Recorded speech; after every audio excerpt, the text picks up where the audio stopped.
inkuru ibabaje. Iyi nkuru irababaje. Burya ngo agahinda ntikica kagira mubi. Umugore wa Bishop Gafaranga yarizi arahugura nyuma yo gusohorwa mu rubanza ruregwa mu mugabo we witabye urukiko rwisumbuye rwa Gasabo kugira ngo aburane ku bujurire ku cyemezo cyafashwe n'urukiko rw'ibanze rwa Nyamata rwari rwategetse ko Gafaranga afungwa iminsi 30 y'agateganyo. Burya ngo umumanika gati wicaye wajya kukamanura ugahaguruka. Umunyarwanda yaciye umugani hari icyo yarashatse kuvuga. Umunyarwanda yarongeye aragira ati usoroma ibimusumba yihanganira ibimutokoza. Mu by'ukuri uyu mugore wa Gafaranga yaraje kumva urubanza rw'umugabo we. Gafaranga yaburanye mu gitondo cyo kuri wa 7 Nyakanga umwaka wa 2025. Asohoka mu rukiko yari afite akanyamuneza ndetse ari kumwenyura abwira abanyamakuru ati meze neza nimufotore vuba vuba. Meze neza shani mufotore vuba vuba. Mu by'ukuri umugabo mbwa aseka imbohe. Ubwo uyu Gafaranga yasukaga mu rukiko hagaragaye uwiyita Pastor Claude. Uyu Pastor Claude ubwo Gafaranga yarasohotse mu rukiko yumvikanye mu magambo menshi yo kwishongora aho yagendaga abwira Gafaranga uti nta sheni idacika. Gafaranga nta sheni idacika. Nta sheni idacika uburabizo. Mu by'ukuri uyu mugabo Gafaranga yanagize umwanya wo gusuhuza abanyamakuru bari bitabiriye mbere yo gusubira mu modoka yari yamuzanye ku rukiko nk'uko byari byagenze ubushize. Gafaranga yaburaniye mu muhezo aho yari afite umunyamategeko mushya Bayisabe Irene. Icyakora nubwo Gafaranga yasohotse mu rukiko ubona afite akanyamuneza, umugore we Anete Murava yahuye n'uruva gusenya. Murava ntiyaje wenyine kuko yari ahetse n'umwana mu mugongo. Mu by'ukuri uko uyu mubyeyi Murava Anete yagaragaye ku rukiko byasaga naho byari byamucanze kuko hagaragaye ifoto y'umukozi umukorera mu rugo iwe amuzanira impapuro nyinshi cyane yari yibagiwe ubwo yaraje mu rukiko.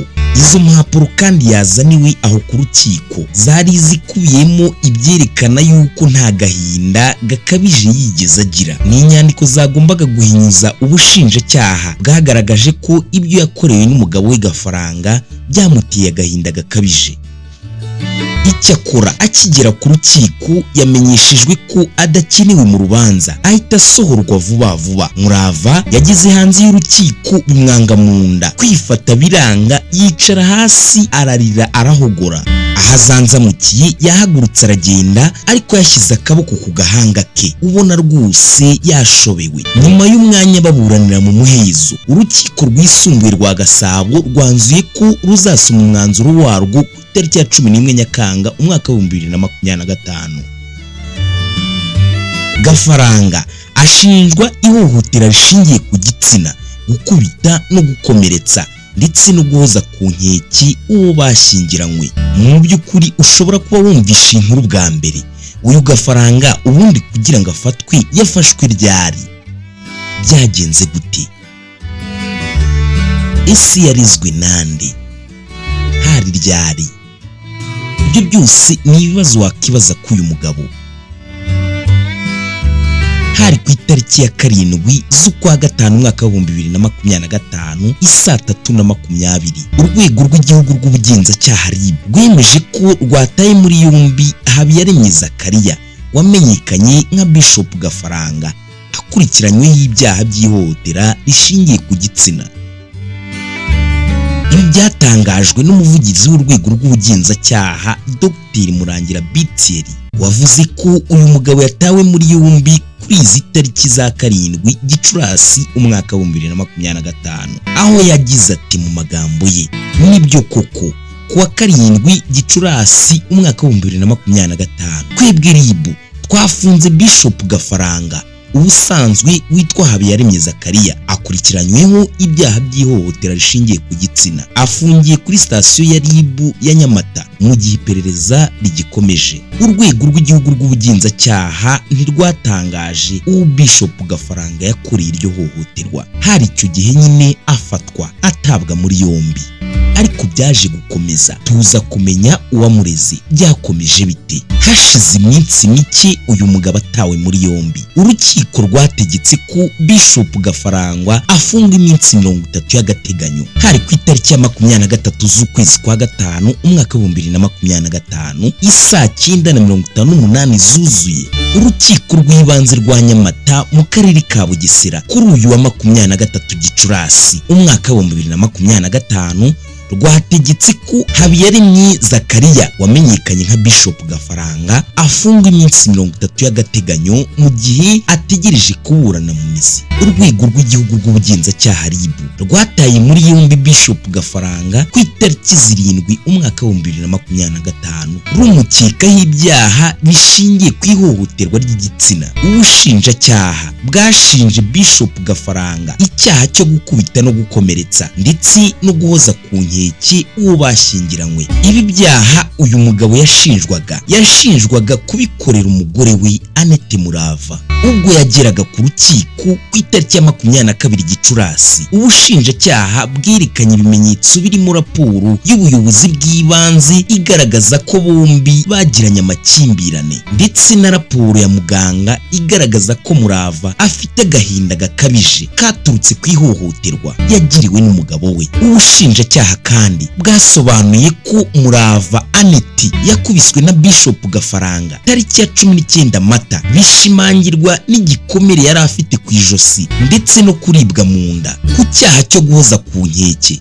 ubushinjacyaha bwasobanuye ko Bishop Gafaranga yitaga umugore w'ikigoryi ndetse akamubuza uburenganzira afite ku mutungo w'urugo biturutse kuba yaranze ko bagurisha inzu yabo iri Nyamata Uburiza hoteli. Bishop Gafaranga yahakanye gukubita no gukomeretsa umugore we, asobanura ko icyo akoze urugo rwabo rwatangiranye ibibazo byatumye habaho kutumvikana. Uruhande rw'uregwa rwagaragaje ko adakwiye gufunga iminsi 30 y'agateganyo ndetse ko iyo dosiye itari ikwiye kujya mu rukiko kuko aya makimbirane yashoboraga gukemurwa n'imiryango. Urukiko rwasanze kuba Bishop Gafaranga yaravuze ko urugo rwe na Murava rwatangiranye amakimbirane, akemera ko atahaye agaciro amarangamutima y'umugore we. Iyi mvugo yemera ibyaha mu buryo buziguye. Rwagaragaje ko Murava agaragaza ko yakubiswe na Bishop Gafaranga, akamwaka telefone, akanamukubitira ku gitanda bikagera naho atubwenge,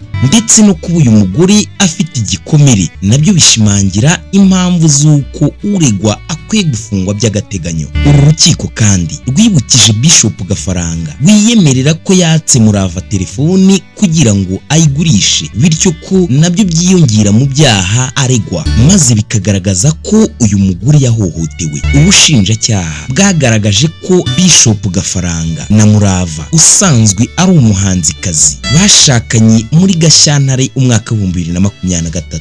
Umugore yari yaramenyesheje ubushinjacyaha ko yababariye umugabo we kugira ngo ataburanishwa, ariko bwo bwagaragaje ko ashobora kuba yarabitiwe n'igitutu. Ubushinjacyaha bwagaragaje kandi ko Murava afite ihungabana rikomeye, bityo ko atakwifatira icyemezo. Nguko uko byagenze ngaya makimbirane mu rugo rwa Gafaranga na Murava, ariko ntazibana zidakomana amahembe. Ibyo byarabaye biba kuri Bishop Gafaranga ndetse n'umugore wa Annette Murava. Umunyarwanda yaciye umugani ngo umanika agati wicaye kukamanura bikagusaba guhaguruka. Murava mu by'ukuri nimba aragiranye amakimbirane n'umugabo we ibyo birasanzwe, ariko nta muntu udakora icyaha yagombaga kubabarirwa. Abakunda gusoma Bibiliya, hari umugore wari indaya, baramufata bamuzanira Yezu ngo amwice cyangwa amugirire nabi, ariko bamugejeje mu biganza bye.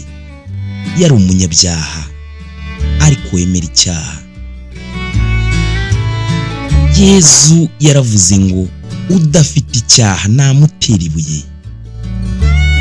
Ba bantu bakwirwa imishwaro, bagenda batareba inyuma. ngayo nguko. Birashoboka ko uyu Gafaranga ari umunyabyaha koko, ariko so gucirwaho iteka. Reka dusengere Bishop Gafaranga, dusengere umugore we. Birashoboka ko yababarirwa agataha, akababarirwa n'umugore we, maze bakabana mu mahoro. Nicyo tubifuriza. Niba utarakora subscribe kuri Smart Maker TV show, wayikora tugakomeza kubana.